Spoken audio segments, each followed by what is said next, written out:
Oi gente, tudo bem com vocês? Vocês pediram para falar sobre o festival e eu trouxe um especialista aqui, o Márcio.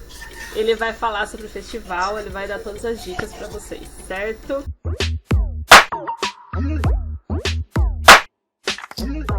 Então vamos lá, Márcio. Muito obrigado primeiramente por fazer parte aí desse vídeo, por dispor esse tempo aí para responder as dúvidas do pessoal. E se apresenta aí, fala um pouquinho do seu trabalho, do que você faz e tudo mais aí, antes da gente começar o bate-papo. Gabi, eu que agradeço o convite. Meu nome é Márcio Heleno Soares, eu trabalho com produção, direção, roteiro, né? Já há algum tempo. Atualmente eu sou diretor de produção numa TV universitária e realizo, né, diversos projetos. Atualmente eu estou no processo também de enviar um curta que a gente produziu durante o ano passado para os festivais. E outros projetos também que a gente teve durante o ano de 2021. A gente está nesse processo, né, de distribuição, que é um processo assim, delicado, precisa ter um certo planejamento, mas que é bem bacana. Principalmente assim, quando você é selecionado, você participa de um festival, você tem todo aquele processo de networking, né, que sai premiado, isso é muito bacana. Então vamos lá, o pessoal quer um dossiê de festival, cara. Então vamos começar lá do começo. Sim. Você juntou a galera, gravou o seu curta, editou, e agora? O que eu tenho que fazer para começar a participar de festival? Como que é esse processo aí, Iva? Então, assim, eu aconselho muito, né, para quem tá produzindo, o primeiro passo assim, é que essa pessoa conheça, né, os festivais, né, faça um mapeamento desde o processo lá em que ele está escrevendo o roteiro. Porque isso é muito importante. Por quê? Porque geralmente os festivais eles têm perfis, né? Então cada festival vai ter um perfil. E ali você já começa nesse processo de escrita do roteiro, já entendendo como é que funcionam os festivais. De alguma forma, isso pode influenciar de alguma forma a sua escrita ou não, né? Depende muito. Por exemplo, eu quero escrever um filme e tem um projeto já, um curta, agora a gente está focando em curta, né? Uhum. Mas vamos supor que a pessoa já tem ali, um roteirista já tem um projeto específico, já é formatado e tal. Aí precisa pensar onde eu vou distribuir. Porque eu acredito que quando você escreve o roteiro, você já precisa pensar onde você vai distribuir o filme, correto? Você não está fazendo filme simplesmente para você e para sua família. Então, quer dizer, já precisa pensar quem é meu público-alvo. Aí você vai mapear os festivais. O meu filme ele tem um perfil mais autoral, ele tem um perfil mais comercial. Quais os festivais podem exibir o meu filme? Então a pessoa já começa a entender esse processo. Deixa eu ver os filmes que foram premiados, por exemplo, no Festival de Gramado. Deixa eu ver os filmes que foram premiados no festival. Então ali acaba de alguma forma você tendo boas referências. Então as boas referências já te ajudam no início do processo. Beleza. Aí nós vamos para um outro processo, que é o processo em si da distribuição, né? Você precisa fazer o planejamento do que você vai, da forma como você vai distribuir o seu filme. Aí você pergunta, como assim? Por quê? O que é planejamento? Então, pois é, aí a questão é, por exemplo, alguns festivais, ou boa parte deles, eles exigem um certo ineditismo. Ineditismo, como assim? Se o filme foi exibido na internet, foi exibido em outro festival, eu não vou exibir. Isso é uma exclusividade, então. Eles querem exclusividade, isso é verdade. Isso aí, por exemplo, isso está no regulamento de boa parte dos grandes festivais. Então, vou dar um exemplo aqui. Vamos começar aqui nos festivais maiores. Vamos pegar como exemplo os festivais maiores e vocês vão entender depois por que eu vou falar dos festivais maiores. Mas vamos lá, vamos falar do Festival de Cannes, por exemplo. Tem Cannes, tem Veneza, tem Berlim, tem Locarno, tem uma série de festivais grandes. Então, assim, e tem os festivais grandes brasileiros. Mas quando você pega esses festivais, lá no regulamento, geralmente eles vão dizer, né, que um filme que tem um certo ineditismo, ele vai ter um benefício. Né? Por exemplo, o Cannes ele vai beneficiar um filme que não teve uma estreia internacional. Quer dizer, se o seu filme foi exibido aqui no Brasil, ok. Foi exibido na América Latina, se eu não me engano, ok. Agora, se ele teve uma exibição internacional na Europa ou nos Estados Unidos, ele já não pode entrar. Entendeu? Quer dizer, na competição, isso eu estou falando da competição oficial, né? Porque lá em Cannes você tem um panorama de possibilidades. Mas, então essa questão do ineditismo, ela é muito importante. Por isso que é bom você fazer o quê? Eu vou ler os regulamentos dos festivais, os quais eu já mapeei, já me interessei, o meu filme parece que tem um perfil, meu projeto tem um perfil, eu vou ler o regulamento e vou entender como é que funciona esse processo. Aí você começa a ler o regulamento, né? Aí, beleza. Quando você vai distribuir, aí você vai pensar assim, peraí, eu quero exibir meu filme primeiro, vou tentar exibir, né? Porque você não tem condição de falar assim, eu vou exibir em tal lugar, você vai mandar. É quase que um concurso, né? Você já tem um concurso, uma seleção para entrar. Aí, o que é melhor? Você exibir o seu filme em 500 festivais pequenos ou exibir em 2 grandes? É uma pergunta assim que é importante a gente pensar quando a gente está distribuindo filme. Por quê? Porque quando você vai, por exemplo, eu estou colocando o meu currículo aqui para ser proponente em um edital, correto? Quando você coloca ali, a gente possivelmente ou é curta ou é longa. Por quê? Porque quando você está fazendo curta, você quer depois fazer um longa, né? Ou quer trabalhar ali ou quer conseguir um trampo ali com série, ou com qualquer outro tipo de coisa, mas o seu currículo importa. Então, quando as pessoas vão analisar o seu currículo, boa parte das vezes, assim, o pessoal do meio, eles vão verificar o que? A pessoa participou de 500 festivais, mas só festival pequeno. Aí, o peso de você participar, por exemplo, de um festival de Berlim, ou do festival de Cannes, ou de um festival do Rio, ou de Gramado, é muito maior do que você ter participado de vários festivais pequenos. Entendi. Então, essa é uma questão que você precisa pensar. Aí você vai, eu vou começar a fazer as inscrições e vou tirar para todo lado. Eu vou mandar o meu filme para todos os festivais lá no filme, porque existem as plataformas, né? Para você mandar, você pode mandar diretamente no site do festival, ou alguns festivais vai disponibilizar um perfil lá no Film Freeway, no Fast Home, né? No Short Film Depot da vida. Aí, ou disponibiliza lá, ou no próprio site. Aí você começa, eu vou tirar para todo lado. Aí o seu filme é selecionado um micro festival de cinema lá da França, por exemplo, ou da Itália. Um festival pequeno, ninguém conhece. Beleza, você já perdeu o seu ineditismo. O seu filme tinha um puta potencial, ia ser selecionado para um festival maior, mas não foi porque ele perdeu o ineditismo. Então você precisa pensar. Agora eu vou dar assim, né? Cada um, acho que a pessoa precisa fazer uma estratégia e pensar nisso. Eu geralmente seleciono, por exemplo, fico 6 meses mandando para os festivais que eu escolhi. Olha, eu queria exibir aqui. Não entrou em nenhum, aí já começa a tirar para todo lado. Porque aí você vai, né? Você tem que ter uma estratégia. O ruim é você ficar sem exibir o seu filme, que é possível também que você fique, né? E tem as pessoas, por exemplo, que são muito ansiosas com a questão da exibição. Fez o filme porque dá trabalho, né? Se você fez com o edital, fez na guerrilha, a pessoa já quer disponibilizar na internet, mostrar para todo mundo, já fica naquela loucura. E assim, eu aconselho que não, você tem que ter um certo preciosismo pro seu projeto, né? Você vai exibir, vai fazer uma exibição, tenha muito cuidado com o seu arquivo, com a sua cópia, faça exibições fechadas no começo, entendeu? Depois você vai abrindo, né? Eu vou fazer uma exibição aqui para um grupo, uma premiere, por exemplo. Eu vou fazer uma premiere aqui para quem participou do filme. Beleza, vai lá e faz a premiere, beleza, ok. Eu vou fazer uma exibição com um grupo de amigos, mas faz coisa fechada, não divulga, entendeu? E a premiere você divulga, beleza, porque a premiere, isso aí não conta. Mas faz fechado, não deixa o arquivo, não fica mandando link para todo mundo, entendeu? Então, quer dizer, isso é muito complicado. A pessoa baixa, fica com o arquivo lá, aí depois a cópia vaza, cai na internet, cai no Vimeo, cai no YouTube. Aí você já complica bastante para você distribuir o filme. Falando da questão de preparação, é muita documentação que pede festival, o filme tem que ter algum certificado, tem que ter alguma coisa, como que é? Então, parte dos festivais, né, os brasileiros principalmente, exigem o CPB, né, que é o comprovante brasileiro, CPB, comprovante de produto brasileiro, se eu não me engano. Tá.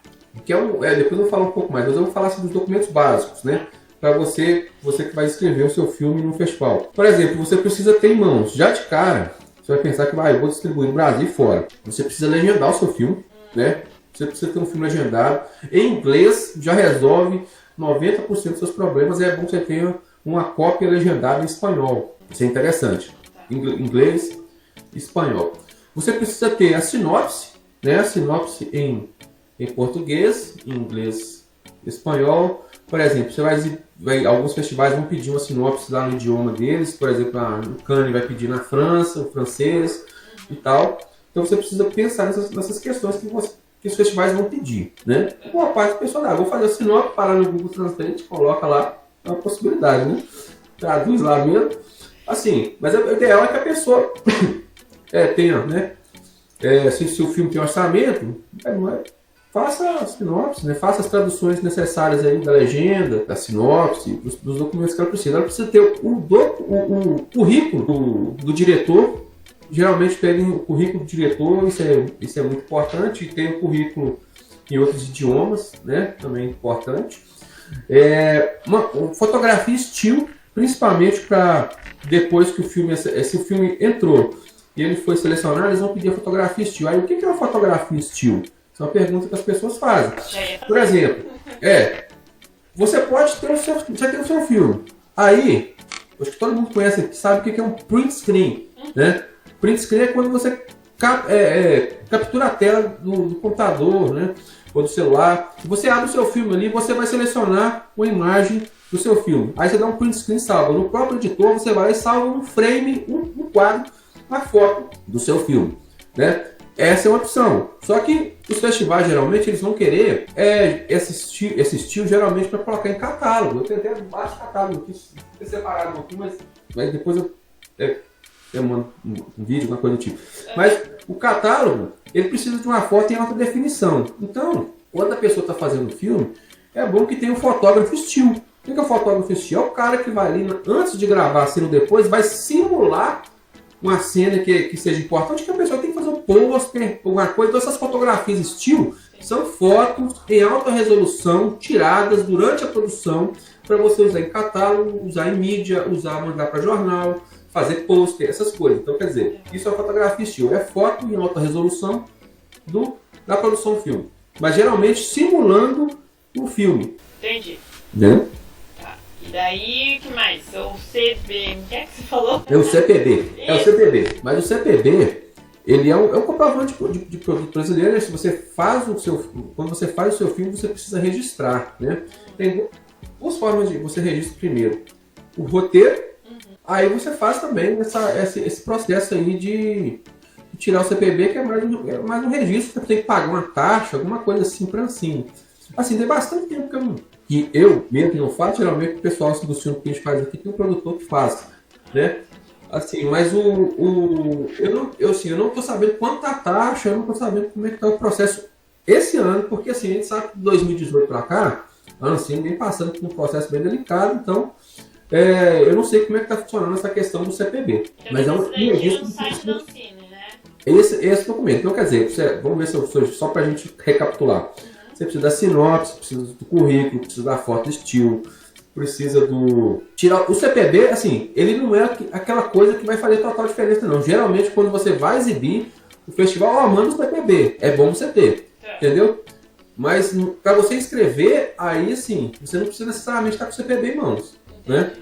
E são esses documentos que eu citei, basicamente, né? Basicamente. Aí tem um detalhe também que eu queria citar, que alguns festivais eles abrem um campo no formulário que é tipo para você enviar um comentário sobre o filme, que é tipo uma carta, né? Uma carta, carta de aceite, não é uma carta de aceite, é tipo esqueci o nome aqui, mas é um formulário que você tem a opção de escrever uma mensagem para o festival. Aí o pessoal geralmente deixa em branco, mas é importante que você fale ali naquele campo, quando você está inscrevendo o filme no festival, você fala ali a respeito da produção, fala foi um filme feito com baixo orçamento, ou sim, no fracassado, entendeu? Você fala um pouco e diga o porquê ali você acha interessante que esse filme entre ali no festival, entendeu? Isso é interessante. Tipo meio que uma defesa do seu filme. Uma defesa, isso, uma pequena defesa, bem curtinha, uma defesa do seu filme, entendeu? Você tem essa opção e eu aconselho muito que a pessoa preencha esse campo. Tá. E assim, falando de festival aqui no Brasil, agora ele está começando o ano, o pessoal está começando a se inscrever. O que você acha assim, que é um festival que vale a pena? Você estava fazendo até um mapeamento sobre esses festivais, né? Fala um pouquinho pra gente disso. Então, eu vou estar compartilhando em alguns dias. O primeiro é uma espécie de dossiê, é mais ou menos o que a gente está fazendo aqui, só que em outro formato, assim, em formato mais documental e tal. Eu vou estar explicando, contando um pouquinho da história, dos festivais e tal. E aí eu vou estar colocando mesmo, disponibilizando um checklist e assim, opções onde a pessoa pode conhecer esses festivais. Né? Aí eu vou estar disponibilizando uma página no meu site com esses links, entendeu? Onde as pessoas vão estar aí tendo acesso a essas possibilidades assim, de forma fácil, prática, entendeu? Para quem quiser inscrever. Aí, assim, falando dos festivais brasileiros, então assim, a gente tem na Ancine, né? Tem na página assim que deixa eu ver se está de fácil acesso aqui, porque eu já consigo falar de forma mais prática. A Ancine, ela chegou a categorizar os festivais, né? Por exemplo, quando ela disponibilizava uma espécie de orçamento, por exemplo, o filme foi selecionado para um festival internacional, ela disponibilizava o valor, né?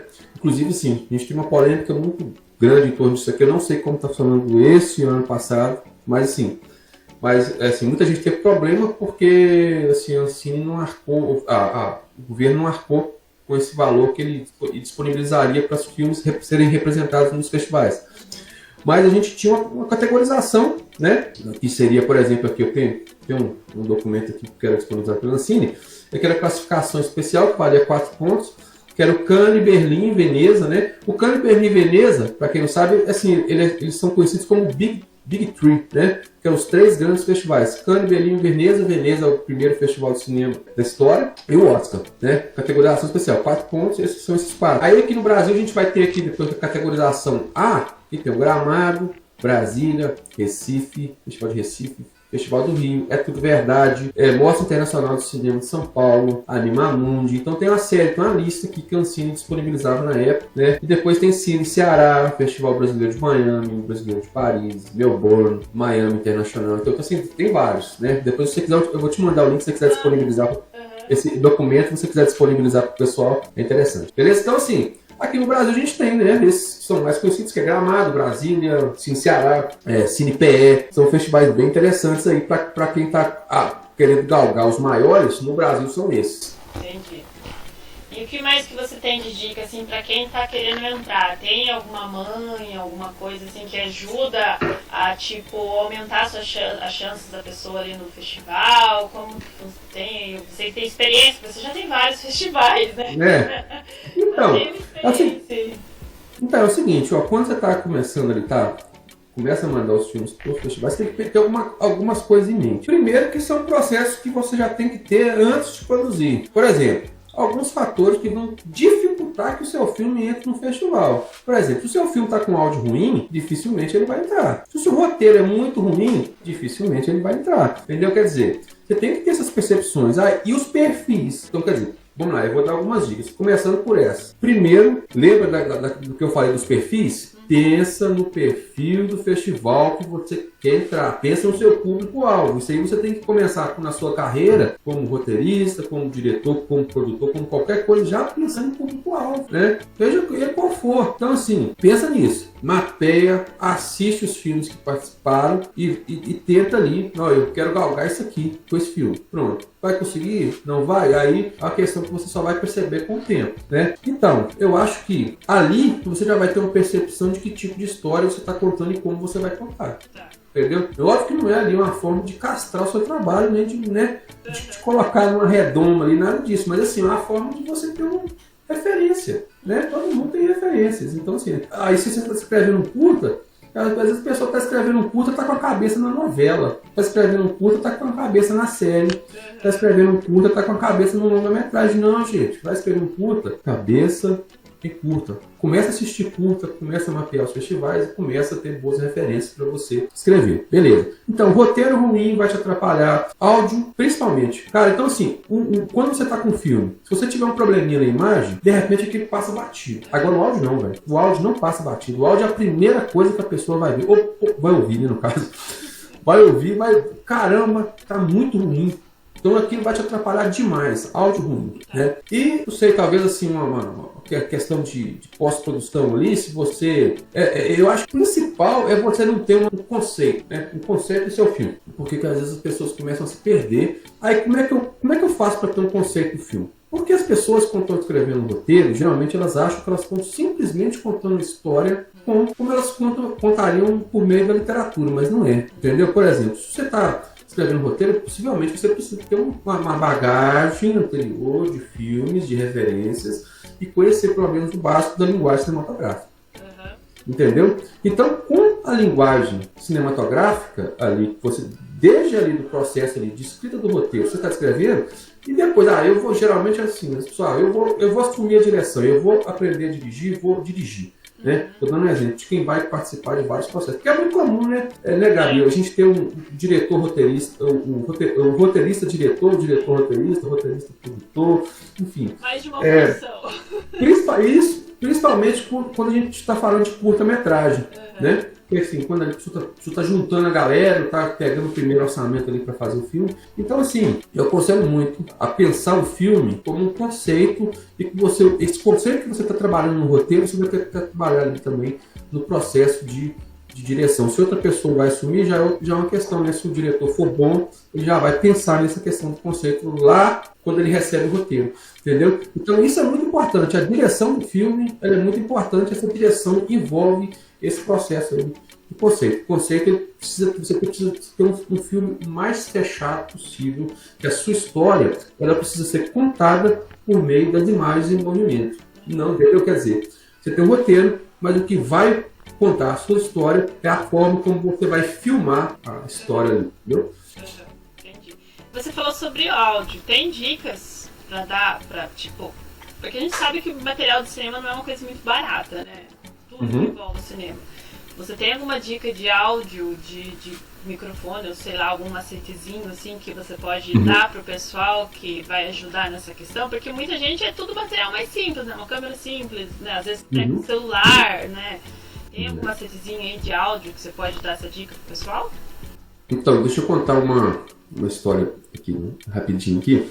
Porque assim, tem um curta que eu produzi em 2011, 2012, uma coisa assim. Esse curta, eu tive a brilhante ideia de gravar ele com o áudio da câmera e depois fazer um processo chamado de ADR. Não sei se quem não sabe o que é ADR. Explica. É um Audio Dialogue Re-Recording. O que é isso? É você regravar o diálogo todo depois, né? Isso assim, aí eu gravo com o áudio da câmera, depois eu vou no estúdio fora e regravo. Até aí tudo bem. Só que, cara, saiu tudo errado. E o áudio do filme ficou muito ruim. Muito ruim. Então aqui pra mim foi uma tristeza muito grande pra mim, porque eu tive um trabalhão com o filme e tive essa ideia e a ideia não funcionou. E antes eu tinha feito um outro curta, assim, eu quis inventar na verdade, eu tinha feito um outro curta com um microfone direcional barato e um captador barato, entendeu? Um captador de mão, inclusive, né? Assim, o áudio não tem como você, tipo assim, virar e falar assim, eu vou usar o gambiarra aqui. Se você fizer gambiarra, entendeu? Vai ser... Não. E vai ser pode ser o ponto mais fraco do seu filme que vai definir a carreira do filme festival. Então, o que eu aconselho? Eu acho assim, eu vou dar uma sugestão de microfone, inclusive. Por exemplo, a gente tem um microfone que é o microfone Yoga. Assim, não é o ideal, gente. Não é o ideal. É o Yoga, se eu não me engano, o modelo dele é HT80. Mais ou menos isso. Assim, né? Possivelmente está errado o que eu falei aqui, mas só para acho que foi uma base para o pessoal pesquisar. Mas esse microfone boom, que é um microfone direcional, é assim, ele quebra um galho muito grande. Então, assim, aí você precisa ter esse microfone, você precisa ter um negócio que a gente chama de Priscilla, né? Que é aquele dead cat, não sei se talvez as pessoas conheçam como dead cat, que é tipo uma espuma que fica no microfone. É o seguinte, a pessoa vai comprar um microfone, aí fala assim, eu vou filmar uma cena externa, e cena externa também é pulo gato, né? Eu vou fazer uma cena externa também, você economiza na luz e tal. Mas eu vou fazer uma cena externa e vai com o microfone que é um dead cat, o vento começa a bater ali, fica pum, pum, pum, pum. Exatamente, fica horrível. Ele faz mais ou menos o serviço que esse negocinho aqui que está no microfone, que não deixa o impacto da minha voz aqui diretamente no microfone acaba assim, suavizando o áudio. Mas o microfone que é o dead cat, se estiver ventando, fica horrível, som. Então quer dizer, você precisa ter basicamente ali um microfone direcional, precisa ter um dead cat, né, uma Priscilla, e precisa ter ali um gravador, ali, por exemplo, um Zoom H4n, que é um gravador de mão, que é interessante. Agora, gente, eu não tenho acesso a isso. Vou dar um exemplo. A pessoa vai falar assim, gente, eu não tenho acesso a isso. Como é que faz? Aí, eu vou te falar que isso é uma gambiarra aqui, que pode funcionar ou não. Aí vai ficar com você aí. Mas assim, por exemplo, se você tem um aparelho de telefone, um aparelho de celular, você pode comprar um microfone na tela, seu telefone. Aí vai ser proporcional, por exemplo, ao número de atores que você for ter em cena. Mas quanto menos, vai ser mais tranquilo para você fazer. Mas, por exemplo, você pode comprar um microfone na tela e ligar e conectar no seu telefone. Você não vai ter como, o cara não vai ter como, olha você ver o nível da gambiarra, você não vai ter como monitorar, né? Sim, é uma opção barata de você captar o áudio, principalmente dos diálogos. Agora, para quem não sabe, o som do filme ele é geralmente todo montado depois. Quer dizer, o som ambiente, os sons assim, por exemplo, eu peguei uma caixinha, o som de ter pegado a caixinha, geralmente você tem que montar depois. A pessoa vai focar em gravar os diálogos e vai gravar e vai usar, por exemplo, os sons do filme que ela vai pegar no site, por exemplo. A gente tem um site Free Sound. Né? Depois eu te mando o link se você quiser disponibilizar a descrição do vídeo. Mas é o Free Sound que ali ele vai ter, por exemplo, som de uma pessoa tomando café, vai achar. Som de passos em piso de metal, vai achar. Som de passos em piso de madeira, vai achar. Ele é gratuito esse site? Gratuito. Isso, vai achar todos esses sons que é os foleys, né? Vou chamar de foley. Aí assim, ela vai gravar o diálogo e depois monta o som todo depois. É o que já é basicamente feito mesmo. Mas, por exemplo, quando você tem o equipamento, você já grava ali mais ou menos tudo ali no momento ali para você ter a guia melhor, né? Então, acho que o primeiro ponto é esse. Você tem um equipamento básico agora. Você pode fazer uma parceria, gente. Essa parceria é muito importante. Por exemplo, quando você está fazendo um filme na guerrilha, sem orçamento, desenvolve uma proposta e convida, por exemplo, uma produtora de vídeo da sua região. De repente, uma produtora que trabalha com casamento, que seja, que não faz filme, mas trabalha com casamento, que trabalha com evento social, que trabalha com qualquer coisa. Geralmente, esse pessoal tem equipamento. Chega e fala, mano, você quer fazer uma parceria que não estou com um projeto de filme? Aqui é o seguinte, você leva uma proposta, mostra quais são os benefícios que a pessoa tem, porque, gente, a verdade é o seguinte, filme, ele realmente ele gera impacto, né? Ele gera impacto. Quando a pessoa fala, não, eu fiz um filme, né? Tem aquela coisa, eu fiz um filme. Então aquilo né? Isso gera um impacto social. E o cara e a produtora geralmente pode ser que ela tenha interesse em participar, em ter um primeiro contato com o cinema, que talvez ela não tenha, e ela tem lá o equipamento todo bonitinho que você precisa lá pra entendeu? Pra estar agregando no seu filme. Já fiz isso muito, gente, mas muito mesmo. Já tive muita parceria pra fazer filme. Pau, né? Hã? É a famosa cara de pau, né? Você chega, isso. Mas exatamente, geralmente você vai estar levando benefício pra pessoa. Sim, eu falo sem cara de pau, porque muita pessoa não tem essa coragem de fazer proposta, né? Então, eu falo, é cara de pau, cara. Você monta sua proposta, lógico, você vai oferecer benefício pra pessoa, mas você tem que ter cara de pau. Chegar na pessoa e, vamos. Exatamente, porque o não a gente já tem, né? Não é? Sim. O não já tem, a gente pode ter o sim, que só pode ter o entendeu? E aí você falou pra assim, né? Aquela história, pra você fazer, você tem que ver, né? Você tem que assistir muito curta, ver, e você indica lugares para as pessoas assistirem curtas. Aonde que essas pessoas podem fazer essa pesquisa, assim? Então, eu indico, assim, acho que um dos melhores que a gente tem hoje no Brasil é o Porta Curtas, né? Grandes filmes brasileiros, grandes curtas, e tem assim, uma vez por ano a gente tem o grande prêmio do cinema brasileiro, assim, os filmes são disponibilizados no Porta Curtas uma vez por ano, fica assim, só filme top e recente para conhecer a filmografia brasileira, né, recente de curtas. O Vimeo é muito interessante, e você precisa aprender a garimpar esses curtas no YouTube. O YouTube também tem muita coisa. Recentemente, assim, tinha um filme, não sei se essa pessoa que postou está autorizada a postar, mas assim, tinha um filme que ele só estava disponibilizado, que era o filme da Gabriela Amaral Almeida, que é assim, que é um dos curtas que eu mais gosto na minha vida, que é A Mão que Afaga, o nome do curto. Aí, um belo dia, recentemente, eu tava navegando no YouTube e o curto apareceu. Não sei se a pessoa que postou foi autorizada, mas estava lá, entendeu? E eu revi o filme, já tinha visto umas 10 vezes, eu vi de novo, assim, mas o YouTube dá pra garimpar muita coisa. Por exemplo, nossa, gostei muito, eu vou procurar filmes que foram premiados em Veneza. Aí começa, né? Escreve em inglês, escreve em português, pesquisa em português, em inglês. Tá em inglês, não tem legenda. No YouTube geralmente tem aquele linkzinho lá que bota um vídeo de legenda, né? Pode ser que a legenda funcione. Tá. E o que mais você tem assim de dica que você acha importante dar para o pessoal que quer entrar em festival? Tem mais alguma dica em relação ao filme ou inscrição, alguma coisa assim? Então, eu queria dizer assim, falar sobre... primeiro assim, falar rapidinho sobre o processo de premiação, né? Que assim, que eu vou dizer que assim, realmente eu participei de alguns processos como curador e como jurado, né? Então assim, quando você participa desse processo, você vê uma grande oportunidade. Aí vai, sabe, como assim? Porque você começa a ver que assim, chegam muitos filmes assim com problemas nos festivais, entendeu? Então quer dizer, se você aprende a fazer, e se você enxerga essa possibilidade, cara, a possibilidade de você ter uma carreira interessante, o seu filme ter uma carreira interessante nos festivais, ele é muito grande, se você fizer direitinho. entendeu? Se você tiver as referências direitinho, se você fizer lá todo o seu processo de produção, né, legalzinho, então você tem chance de entrar. Então, assim, as pessoas falam assim, isso é muito difícil entrar. A gente estava conversando com uma amiga alguns anos atrás, na verdade, e ele é diretora, e ela falou, cara, eu não tenho coragem de mandar meu filme pro Cannes. Eu falei, gente, como assim, cara? Não tenho coragem de mandar o filme pro Cannes? Manda, pô. Principalmente, os outros, sei lá, tem a quinzena dos realizadores, tem a semana da crítica, né? A competição oficial você nem paga para entrar, aí nos outros dois você paga, acho que 30 euros, alguma coisa do tipo. Mas a competição oficial você nem paga, é só mandar. Mas o que você vai fazer é receber ou não, nem bola pra frente. Sim. Né?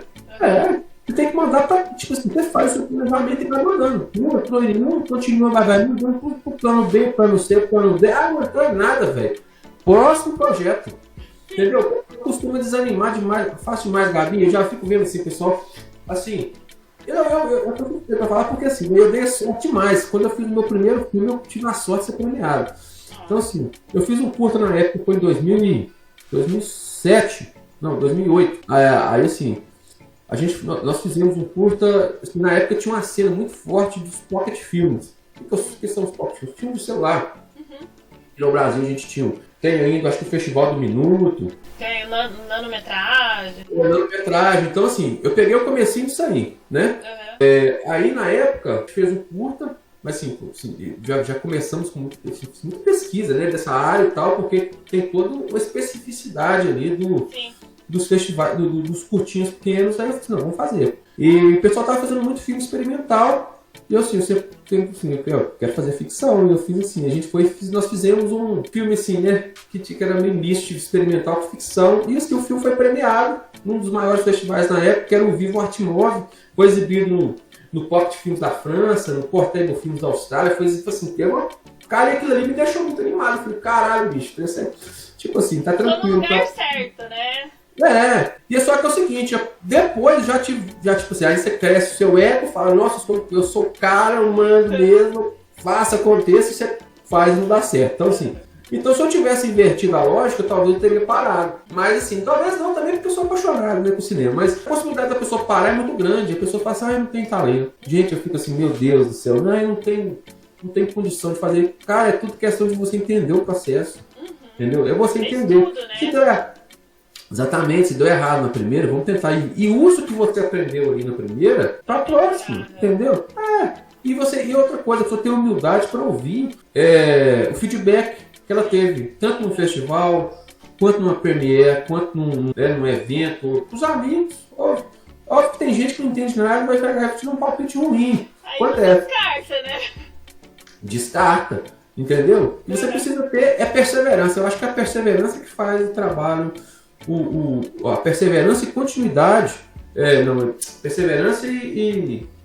Ai, gente, me fugiu a palavra aqui. Mas vamos falar, perseverança do realizador, do roteirista, aquilo ali é continuar fazendo, entendeu? Independente dos percalços, dos problemas, das dificuldades, é simplesmente fazer. Gosta do que tá fazendo? Gosta. Pronto. Não cede, cara. Por mais que você tenha que ver essas dificuldades no início ali, uma hora a coisa vai funcionar. A pessoa tem que, ver tudo isso e estudar muito, né? Porque exatamente. Acho que muitas pessoas entram e, querem entrar fazendo, né? Mas ela não para ver o processo, né? Não é só fazer ali. Tudo tem um estudo muito grande, né? Por trás. Você vai pensar ali eu tava vendo, às vezes a gente vê aquelas coisas de fotografia, por exemplo. Nossa, pra montar uma cena, os caras olham a cor que combina com não sei o que não sei o que não sei o que. Cara, é muita coisa que tá por trás. Ninguém chegou aquilo ali, sentou e vão filmar e deu, entendeu? E saiu aquela coisa bonita de ver, saiu aqueles diálogos maravilhosos. Não, gente, não é assim, entendeu? Tem muito estudo, né? Até um curta-metragem que é um formato diferente, né? Que é um formato que você tem que ser muito mais direto, é uma coisa... Então tem que ser estudado, né? Eu acho que é isso que às vezes a pessoa se desanima, né? Que ela já quer chegar já fazendo e daí faz, não funciona. Fala, não, vamos parar, vamos estudar, né? Tentar entender como o processo funciona, como é tudo. É que nem você falou, até para participar do festival você precisa de um estudo, né? Você precisa se preparar antes, ver qual festival, qual é a linguagem daquele festival, que tipo de fotografia funciona, né? Porque tem tudo isso, né? Você vê que tem aqueles festivais que são aquelas coisas mais emotivas, né? Aquelas coisas mais autorais, né? E outros não, né? Então eu acho que as pessoas têm que ver isso, cara. Não, quero fazer. Antes de sair fazendo, vamos ver o que tem por trás, né? Como que funciona tudo isso, né? É um roteiro, é uma direção, tá? Como que o diretor, qual que é o olhar, o que eu tenho que pensar numa cena? Eu vou fazer uma cena de uma mulher tomando água, tá? Qual parte daquilo eu tenho que mostrar? É o copo, é o olhar da mulher, é o todo que tem por trás, né? É muita coisa que você tem que estudar ali pra você ser diretor, pra você ver, né? Não é só chegar, vamos filmar e pá, né? Eu acho que isso que faz toda essa diferença, até pra você chegar onde você quer, né? Você ter o destaque ali, né? Porque todo mundo quer ganhar o festival, todo mundo quer, né, se destacar. Mas você tem que estudar e tem que ver todas essas questões, né, Márcio? Exatamente, né? Assim, eu fico pensando assim, eu acho que uma das ideias mais assim, estranhas pra mim, né? Eu estou dizendo pra mim, assim, quando eu ouço pessoas falando do dom, assim, cara, eu já fico. Cara, pode ter dom, mas tem que ter a técnica, né? Tem a técnica, pô, ué. Então, tipo assim, a pessoa, tipo assim, eu tenho dom, eu não tenho dom. O outro fulano ali tem o dom. Eu até ouvi um dia desse, eu tava escutando uma palestra do Mário Sérgio Cortella, e ele contando do processo dele como orador, né, como palestrante, que ele seria muito bom. E ele falando que um dia alguém chegou para ele e falou assim, nossa, mas você tem o dom de falar. Ele falou assim, rapaz, eu li não sei quantos livros pra não sei quanto, entendeu? Então, assim, as pessoas, assim, eu acho estranho, sabe? Assim, e eu acho que isso pode complicar para a pessoa que quer fazer, porque ela acha que ela tem que ter um dom para fazer. Não, gente. Você pode aprender como é como escrever, é como ler, entendeu? É como qualquer coisa. Se você vai fazer bem, é do tanto que você vai se dedicar, do tanto que você gosta daquilo e do quanto você vai se aperfeiçoar como contador de história. Tudo é técnica, entendeu? Então eu acho que é por aí. A pessoa aprender fundamento. Agora, o que eu fico chateado é de ver as pessoas assim, que querem fazer e não querem estudar. Isso é complicado. Aí é difícil, né? Muito difícil. Eu vejo, às vezes, algumas pessoas falando assim, né? Aí eu falo, cara, tipo, eu estudo faz um ano o roteiro. E estudo, cara. Eu tava pegando todo santo dia estudando. Falei, cara, e tem cada dia que você olha, tem coisa ainda pra você aprender, tem coisa diferente. E outra, tem muita coisa que às vezes eu já vi, mas você não pega e você tem que pegar e rever aquilo e esmiuçar de novo e tentar mudando, entendeu? Eu falei, eu acho que é muito disso mesmo. Você tem que estudar. Estudar não deve ter muita pressa de você já chegar e se jogar, né? Vai com calma.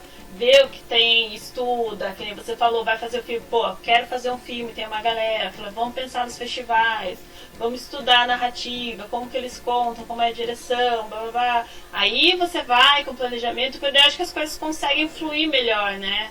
Mas é isso mesmo, entendeu? É você pegar e, cara, se jogar, entendeu? Eu acho que a forma como você se dedica, né, ao que você gosta, ao que você ama, acho que é ali que você vai, de alguma forma, se aperfeiçoar e com o tempo, né? Esse processo de aperfeiçoamento vem com o tempo. Agora, um detalhezinho também, porque algumas pessoas também travam, tem esse processo também. A pessoa trava com um negócio ali, ela faz e tá achando, não tá bom, nunca tá bom. Aí passa 1, 2, 3, 10 anos, 20, 30, 50 pessoas morrem e não faz nada com o projeto. Então tem que ter um meio termo também, entendeu? Sim. Também concordo com você. Eu sou dessas. Cara, não tá bom. Eu fico às vezes assim, cara, não tá bom. Eu falei, não tá bom, não vai assim mesmo. Entendeu? E eu fiz dessa, assim, eu comecei a fazer um argumento, falei, nossa, cara, eu preciso. Já apareceu o festival, falei, cara, eu dei umas 2 revisadas, falei, não, chega, vai assim. E eu ganhei, cara, primeiro lugar. Ai, que massa, ó. Argumento. Então, não, cara, às vezes, daí eles falaram, tem que dar uma. Tipo, daí passa pela consultoria, né? Eles falam, dá pra melhorar isso. Não, cara, tipo assim, entendeu? Eu acho que, tipo, viu, tá bom, tipo, tá equilibrado, né? Porque, tipo, se você for ficar arrumando, cara, você vai ficar a vida inteira e nunca vai tá bom. Exatamente, é o meio termo ali. Tem uma frase que eu gosto muito, é melhor feito que perfeito, né? Concordo. Né? Também sou dessas. Mas então tá joia, Márcio. Muito obrigado pelo papo. Eu acho que rendeu bem aí. Eu acho que o pessoal vai gostar. Aí se vocês tiverem dúvidas, pessoal, pode deixar aqui nos comentários, que daí depois eu mando pro Márcio qualquer coisa, ele responde aqui mesmo. E é isso. Quer dar algum recado mais final? Falar sobre o seu canal? Divulga suas redes sociais, o seu e-mail, tudo aí que precisa o pessoal entrar em contato com você. Show de bola. Então, eu estou no YouTube, né? Lá é só pesquisar Márcio Heleno Soares no YouTube para achar o meu canal lá. No Instagram, meu Instagram é @xMárcioSoaresX. E é isso, são as duas redes que eu estou mais presente ali para divulgando, inclusive assim, alguns materiais relacionados à produção, à teoria de cinema, essas coisas. E eu vou estar disponibilizando também, possivelmente aí, até no máximo no final da semana que vem aí, um vídeo que ele é um pouco, ele é um pouco mais curto, mas sim, sobre os festivais de cinema, onde eu vou falar um pouquinho de história, vou falar dos problemas, vou falar vou deixar algumas dicas, né? Boa parte delas foram já disponibilizadas aqui, mas lá tem algumas questões interessantes sobre a história do cinema que eu acho que vai ficar massa. Legal. E os seus filmes, tá rodando também, né? Tem algum para divulgar, alguma coisa? Então, eu achei que estão nos processos assim, de serem exibidos nos festivais ainda, né? Ele foi exibido agora no Cine Forte. Se eu não me engano. Como que é o nome? Kamehameha. Eu não consigo. Isso, é Kamehameha. Sobre é um o que curta. é o curta, Assim, Márcio? como é que é? Sobre o que é o curta? Então, ele basicamente assim, fala um pouco sobre a questão da intolerância religiosa. Né? Ele é sobre uma criança que ele é filho de uma família, de uma família evangélica. Ele encontra um artefato religioso num rio, que passa no quintal da casa deles. Só que enquanto isso o pai dele tem alguns negócios para resolver. O pai dele é cafeicultor e tal. A gente vai mostrando alguns conflitos ali que vão acontecendo ali. Acho que assim, eu gostei do resultado. Se eu sou suspeito para falar assim, mas eu gostei do resultado. Vamos esperar, vamos ver qual vai ser o resultado aí nos festivais, né? Tá joia. Então, muito obrigado. Boa sorte nos festivais com esse projeto novo aí. E é isso, galera. Acompanha lá o Márcio. Vou deixar todos os links disponíveis aqui pra você conhecer. Lá no canal dele tem vários vídeos sobre curta, falando também mais sobre curta, sobre produção. Então vão lá acompanhar, certo? Então é isso, gente. Um beijo, um abraço. Tchau.